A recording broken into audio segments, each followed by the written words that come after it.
Dobar dan, gledate emisiju Bolje sprečiti. Danas se mnogi ljudi podvrgavaju brojnim holističkim metodama lečenja i proširuju mogućnosti za brigu o svom zdravlju.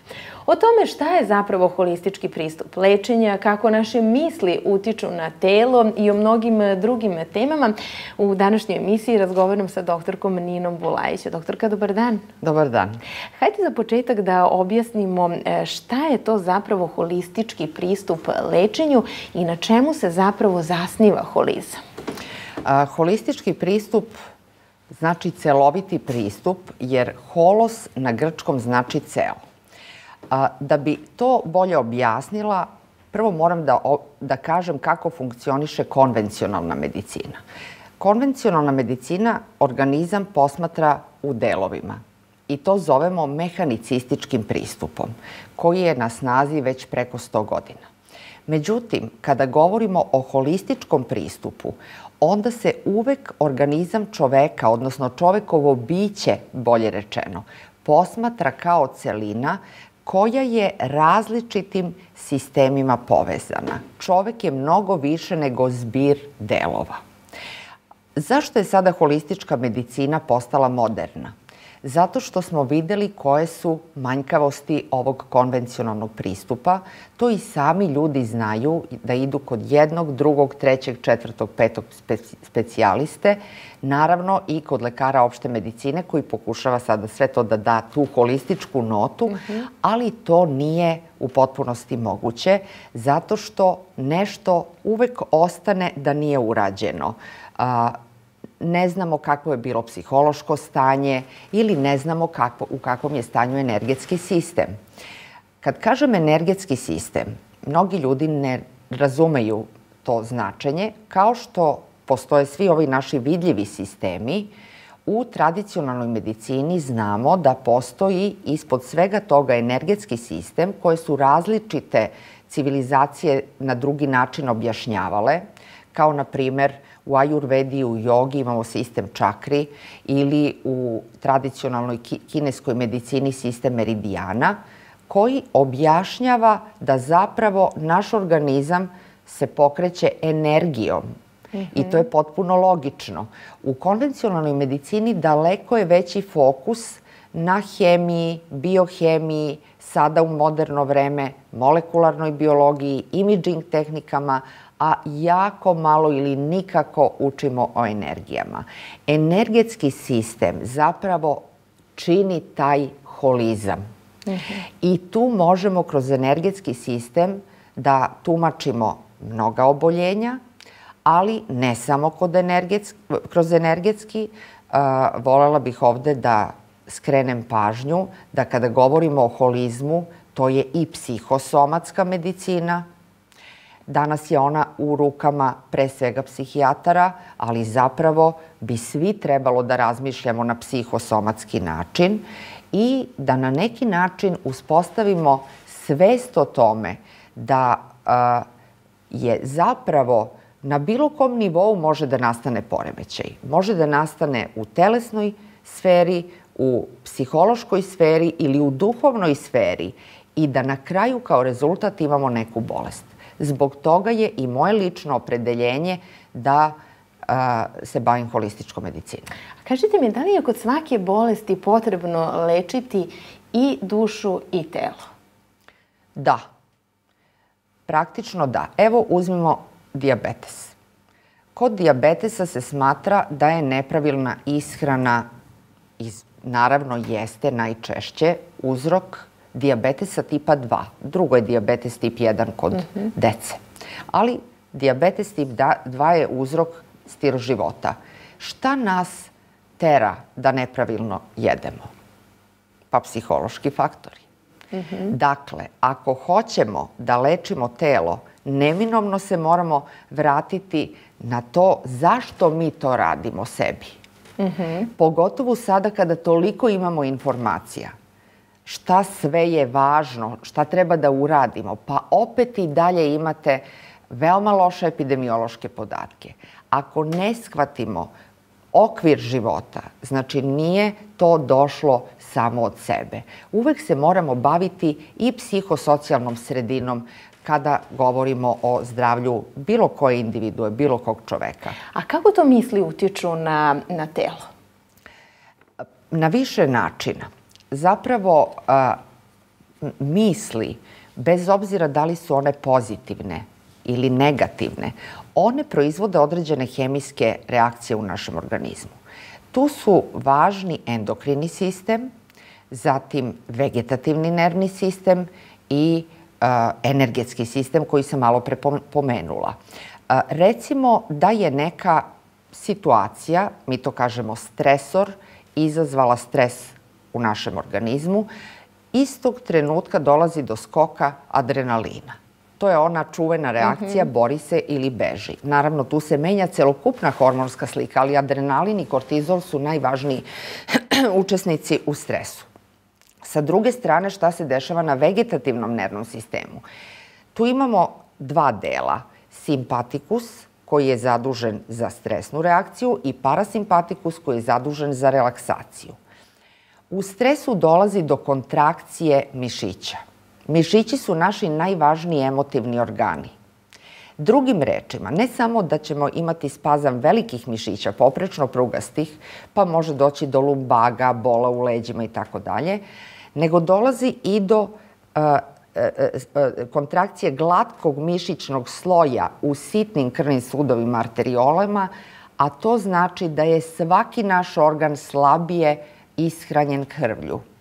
Pa samim tim, materije koje treba da dođu, hranljive materije, teško dolaze, one koje treba da odlaze posle završenog metabolizma, imamo više zadržavanje toksina, teže se održava gasna ravnoteža, teža je razmena kiseonika i ugljen dioksida i zapravo mi imamo mikrogušenje u svim organima kada smo u stresu. Malo se o tome priča. Tako je. Tako da je jako važno da razumemo šta se to sve dešava u našem organizmu od svih negativnosti koje nama svakodnevno prolaze kroz život pa i kroz glavu.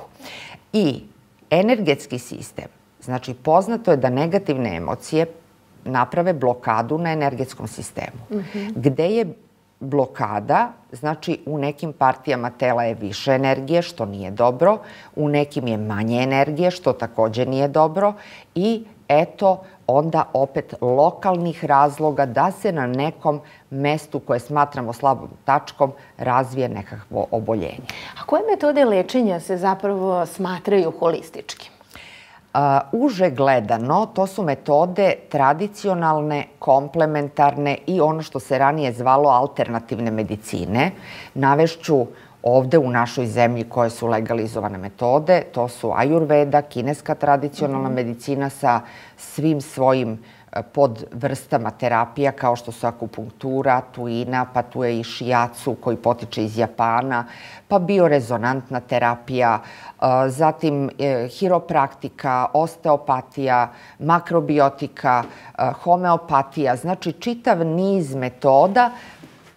Svim tim metodama, iako su veoma različite, zajedničko je da organizam posmatraju holistički i da su intervencije na energetskom sistemu. Znači, u akupunkturi postavljaju se igle na određene tačke na energetskom sistemu. Homeopatija, ona proučava, na primer, koji su mijazmi prisutni kod određene osobe i na taj način, davanjem adekvatnog homeopatskog leka, dolazi do menjanja, u stvari, energije u organizmu čoveka. To je zajedničko svim tim metodama, ali ja opet pominjem da medicina budućnosti bi trebalo da objedini sve metode, znači i konvencionalnu medicinu i psihosomatsku, odnosno psihoterapiju, kao i metode tradicionalne medicine, odnosno komplementarne medicine, kako se sada zovu.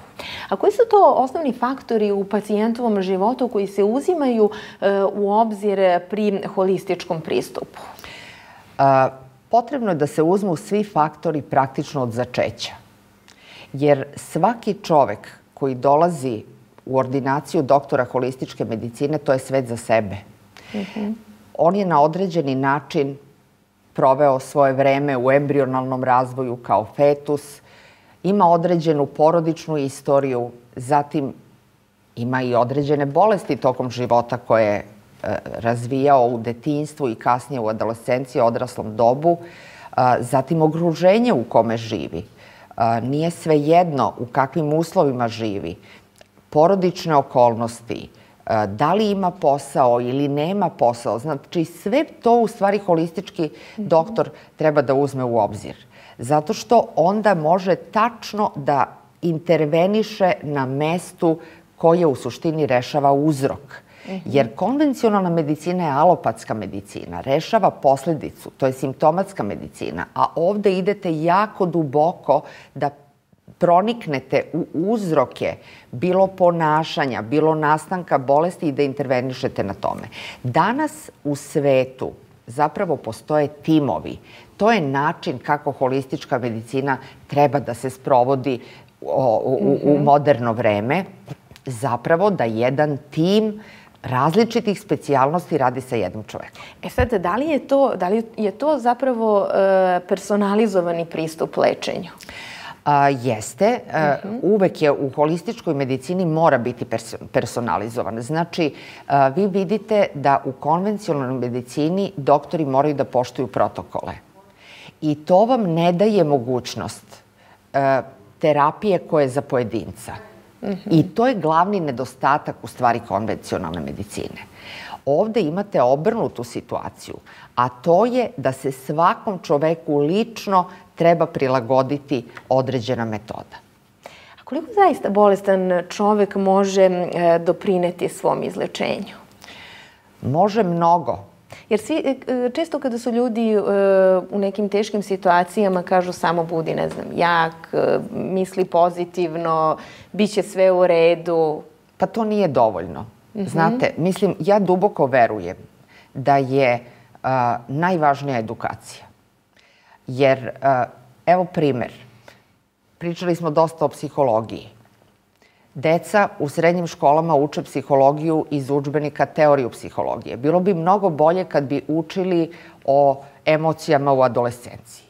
I kad bi ih neko naučio da razumeju sebe, da razumeju međusobne odnose, da razumeju koje su to normalne faze u razvoju jednog mladog bića. To znanje bi im bilo daleko korisnije i to je odmah prevencija.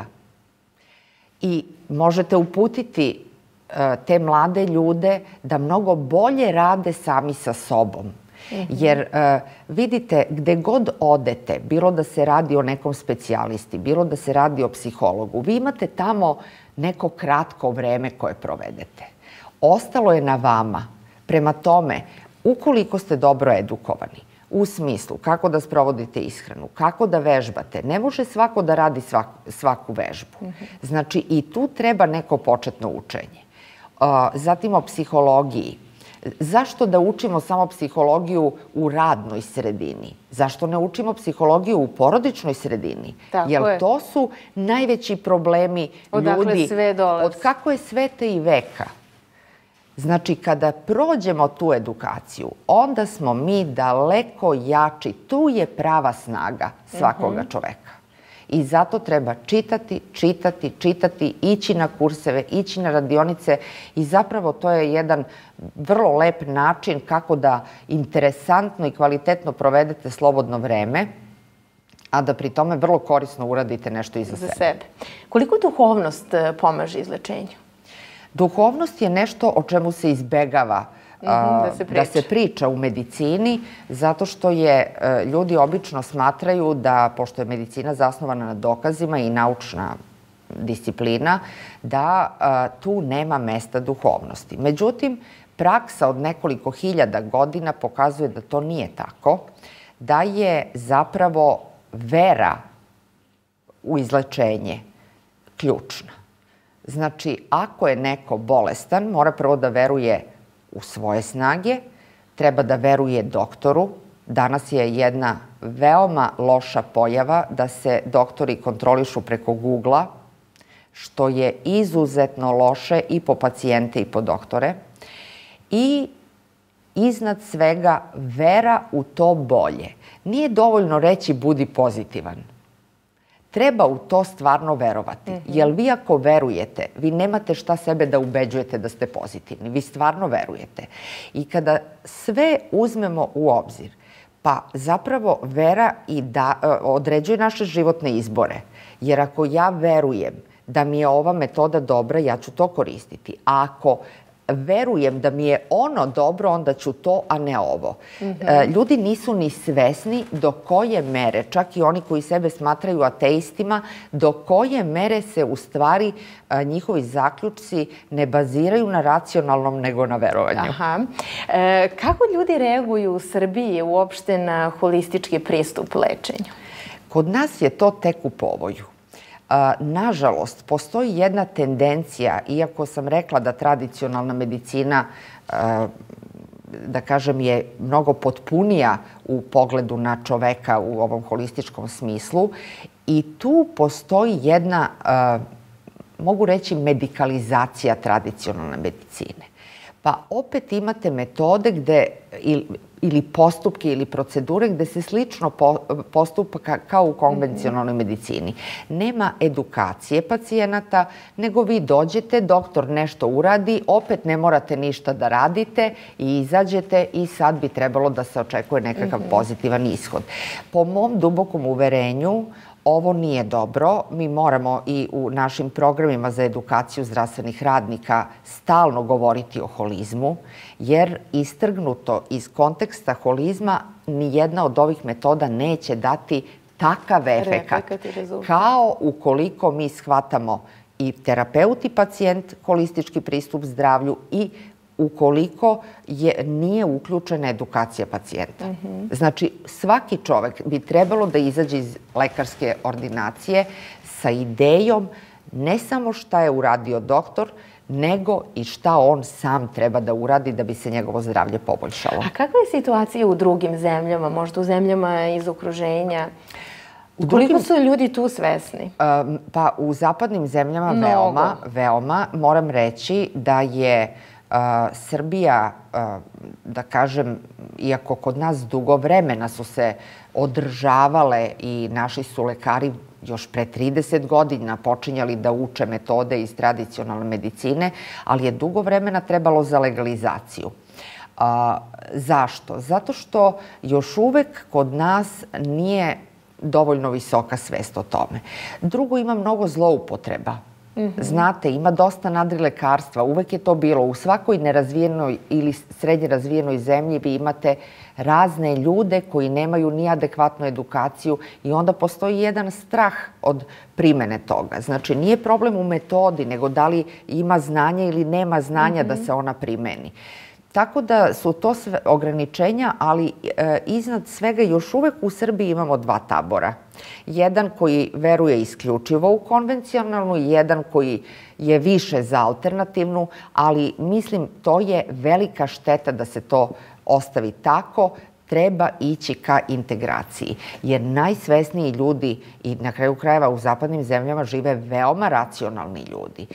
Ukoliko su oni videli da su drastično smanjili troškove lečenja uvođenjem ovih metoda, ukoliko su videli da su smanjili neželjene efekte lekova i tako dalje. Znači, ima smisla da se ove dve oblasti povežu. Čini mi se da roditelji u Srbiji sve više se okreću homeopatiji kada su deca u pitanju. To je interesantno. Tako je i naravno za one koji su sumnjičavi prema homeopatiji, da napomenem da postoji homeopatija za životinje. Da, recimo, tu ne možemo reći da se radi o nekom placebo efektu. Znači, znate kako, jednim delom te metode, iako se traži naučni dokaz za sve, još nije tehnologija toliko napredovala da se sve može dokazati što vidite da radi. Da, što bi se reklo da vi vidite rezultat. Znači, dali ste prirodni lek umesto nekog sintetičkog leka i vidite povoljan efekat, ali sad ne znate naučno da objasnite mehanizam. Srećom, tehnologija veoma napreduje. Recimo, imate fantastične radove naučne na temu akupunkture. To je pre 30 godina bilo nezamislivo. Tako da to će jednoga dana doći, ali sam svakako za to da deca treba što je moguće više da se leče prirodno. Jer različite hemijske supstance koje nisu nikada bile u našoj ishrani, niti u spoljašnjoj sredini, mi smo sada zatrpani time. To su takozvani ksenobiotici. Ksenobiotik znači organizmu strana materija. I sad zamislite vi mladi organizam koji nema adaptivne mehanizme da odreaguje, da izmetaboliše, da odstrani iz svog organizma taj ksenobiotik, naravno da imate zapravo jednu hroničnu intoksikaciju koja kreće od dečijeg uzrasta i koja može povećati oksidativni stres i kasnije hronična oboljenja. Iz tog razloga naša deca, kao što treba pravilno da se hrane, isto tako treba koliko je moguće. Pazite, ne treba biti fanatik pa reći, sad je bilo i oko vakcinacije, oko svega, pa nije vakcinacija sama po sebi štetna. To je metoda koja je spasila hiljade ljudi od umiranja.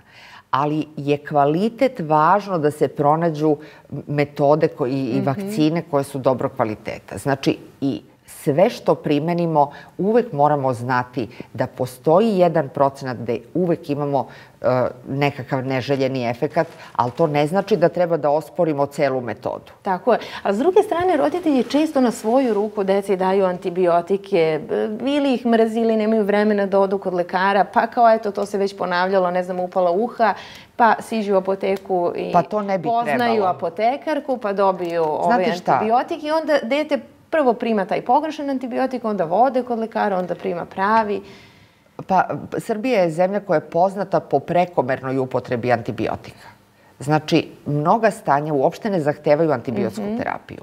I tu bi trebalo biti razuman. Znači, baš zbog zdravlja svoje dece da kažem, u dugoročnijem periodu treba otići kod lekara. Opet, kažem, internet je jako koristan za ljude koji ga pravilno upotrebljavaju, a veoma može da bude štetan, pa čak i opasan za neke dezinformacije koje možete pročitati, povesti se za nekim mišljenjem, a da nemate dovoljno stručnog znanja o tome i time oštetiti svoje dete. Nina, puno lepih i korisnih stvari smo rekli u današnjoj emisiji. Hajde neka poruka za kraj da zaključimo celu ovu priču. Volela bih da se malo više informišemo o holističkoj medicini i uopšte o holističkom pristupu u životu. Hajde da počnemo da mislimo celovito.